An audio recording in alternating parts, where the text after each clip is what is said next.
Good afternoon, everyone, and welcome back to theCUBE's live coverage of Qlik Connect 2026 here in Orlando. I'm your host, Rebecca Knight, alongside Rob Strechay.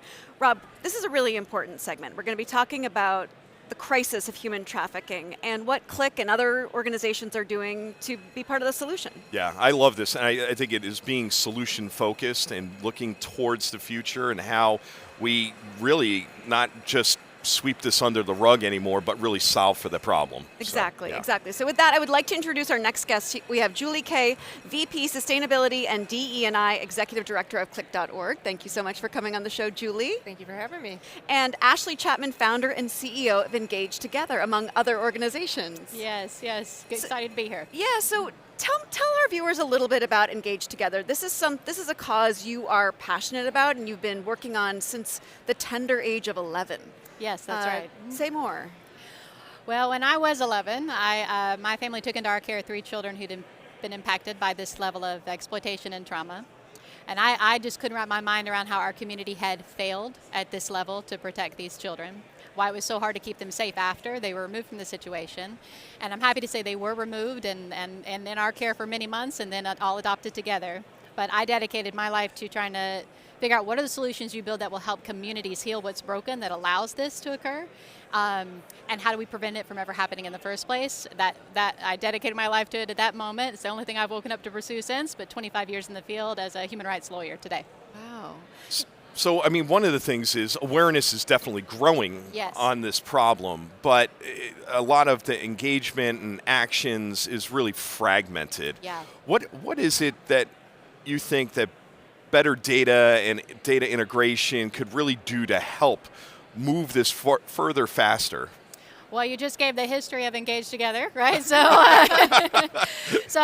we saw that too years ago when we were working on the ground with these communities, that we would unearth like hundreds of efforts, but they were not working together. They were near each other, but perhaps they were all doing similar things, right? And so maybe they are concentrating in 3 different areas in one kind of target program or solution. So how do you get the entire landscape? How do you unearth everyone doing anything related to this issue? How do you unearth all the risk factors that are driving this in a community too? All that's data driven. How do you pull that together and package it in a way that you can share with the community that will change things? And that's when Qlik came to the table, because we were looking for a partner to help me visualize this in ways that would move legislatures, move local task forces, move local nonprofits to action in the right and strategic way. And that sort of birthed our partnership years ago. Julie, what has changed? I mean, and you just described what is different about this moment, but is there some observation that you've had about what's changed in terms of how organizations like Engage Together are tackling these kinds of complex social problems? Yeah, so I tell you what's really exciting, right? So we've been working with organizations like Engage Together for over 15 years. Qlik has a very generous program to support nonprofits who face challenges similar to what our customers face. Disparate data, inaccurate data, the timeliness of data, all of those same problems that our customers are solving with our technology, the nonprofit sector suffers from as well.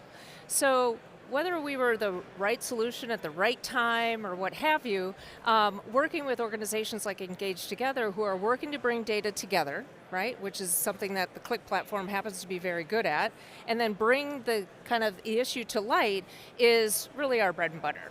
Now, with the advent of AI and all of these incredible innovations in our technology, we're just getting ready to hit the electric gas pedal to, again, power organizations that are doing such incredible work on the ground so much farther forward. Yes. So when you look at this and you're bringing the data to these frontline workers that maybe they haven't even seen, and the decision makers, how do they react? How do they handle it? How do they digest it? And how does it help move this forward? Yeah, so a lot of these our stakeholders, are not technologists. So, but they are making decisions. And if we can't give them a comprehensive picture, all the data we can give them and the data-driven insights that come from that, then they're making the wrong decisions. And that's not acceptable on an issue like human trafficking. So firstly, I think they're grateful. I always say we do the homework they don't have time to do, and we do it well, right? So with Qlik's partnership, with all our partners we bring to the table, unearthing all this and packaging it in all kinds of pies, data dashboards, reports, reports, directories. It really helps them see where they need to aim their individual effort, but also how to work better together as a community to address this in whatever forms this is occurring. So I always say it's fun when we present it, because you'll have a whole room of leaders and commissioners and legislators and task force. They will physically lean in, because it's like the first time they're seeing what they felt might be true, but they didn't know. And now they know, and now we can move on it together. So can you be specific there and talk about the kinds of patterns or insights that you're able to see that maybe you had a hunch were real and true, but you didn't know for sure? And what are the kinds of insights that you're coming up with now that's emerging that you're seeing? There's so many, because we're mapping for a whole lot, right? We're looking at programmatic strengths and gaps, demographic, who's receiving services and who's not, where are those accessible and where are they not? What are the risks that are showing up or compounding in communities that are not being addressed by that community's existing efforts? And I think that that's the trick. It's when we see the gaps, right? So these are wonderful people working day in and day out on the ground, trying to do everything they can to do the right and good thing. But when we see gaping holes in our systems of care, whole populations that we didn't even realize were at risk, that are at high risk in this community and no resource to help them, now we can start to say, wait a minute, we need to shift here. We need to lean more resource this way. And a lot of that, even here in Florida, where we're working today, was around realizing that so much of the risk of trafficking were coming from rural communities. The exploitation was occurring in urban communities, but to prevent it truly, we had to do something here in order to end it here. So those kinds of insights are powerful. When you look at how you're trying to bring all the data together, there's got to be challenges between, talk about data silos and things of that nature. How do you help these non-technical people overcome that and really join in on this whole journey? You yourself are an attorney. Yes, that's right. Yeah. You're not a techie. No, I'm not. You've become one. Been swimming in it for some time. Yes, I'll adopt it. I'll adopt it as a secondary degree program I didn't quite pay for. But I think that it's as much a data science issue as a people science issue. Right, we got to pull both of those sciences together. How do you help a nonprofit who is not data literate, on how to collect data better? But how do you work with what they already have? Right. And then how do you work with maybe a more sophisticated agency who's got all kinds of data, maybe bloated with data, but they don't know how to read it, right? So we pull all those disparate sources of data together from, you can't imagine how many different kinds of different places, napkins to dashboards, but now that we can pull it all together and showcase it in ways that give amazing insight to that local community on what they need to do. They can slice and dice it all kinds of different ways. That moves the needle forward so much faster. So yeah, and we're especially excited about all that Qlik was showcasing today on the new and coming AI capabilities, because that translation for me, even as a human rights lawyer, not a technologist, is I can help people so much faster. And that is sort of where we want to be every day, all the day. I want to ask about how you ensure that the data is being used not just to inform, but actually to shape decision making. Because as Ashleigh was talking about, seeing, this is a high-risk population that we didn't even realize was high risk. We need to shift funding this way. We need to bring resources over here or take from here. How do you work hand in glove with organizations to help make those decisions? Yeah. Great question. And because it isn't just kind of my team, it isn't just a small group of individuals or individual partners, it really takes a village.